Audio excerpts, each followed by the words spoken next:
They started like that. You can kind of get the before picture here of just totally like musty, dirty, and old, and a planer just like that.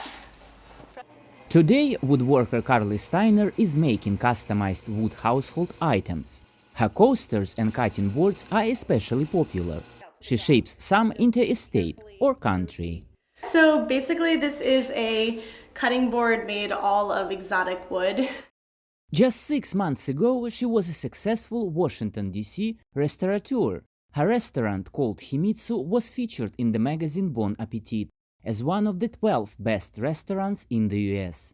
And this young entrepreneur was featured in the restaurant guide Zagat and Forbes magazine.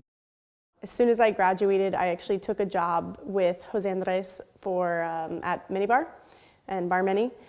And that's really the jumpstart of my career. I think without that, I don't know if I would be where I am today. I say that as somebody who's lost all of her restaurants. But the coronavirus pandemic took everything Steiner had worked so hard on. With her restaurant gone, she couldn't afford to rent her pricey space in Washington, so she decided to move. She spent much of the next few weeks on her PlayStation, trying to escape the gloomy reality. I felt there was just one day that I was like, I have to get myself back together. Like, this can't be what I'm doing with my life. And that's when I fell into woodworking, actually. It was a very silly beginning where I originally thought I got this like armoire from online that was free. And I was like, I'm gonna redo this and I'm gonna resell it. I'm gonna make like $200. It's still sitting in my garage. Never did it, never got around to it. But the part that I really enjoyed was the actual building. Carlie started from scratch. Before the pandemic, she never held an electric saw in her hands.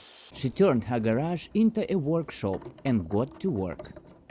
I have YouTube videos, I would just like Google things, but mostly it's like trial and error. Woodworking has inspired Steiner to partially pick up her former business as well. She started a series of online classes on cocktail making called Seco Cocktails, all that while making customized wood household items too. Look, everyone has a cocktail. Cheers!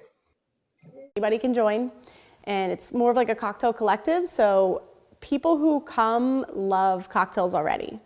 I'm not really teaching people to love cocktails, I'm teaching people how to make the best cocktails possible in their homes. Steiner hopes to keep up her cocktail classes and woodworking after the pandemic is over. But she says she's done with restaurant business, at least for now. Maxim Moskalkov for VOA News, Annapolis, Maryland.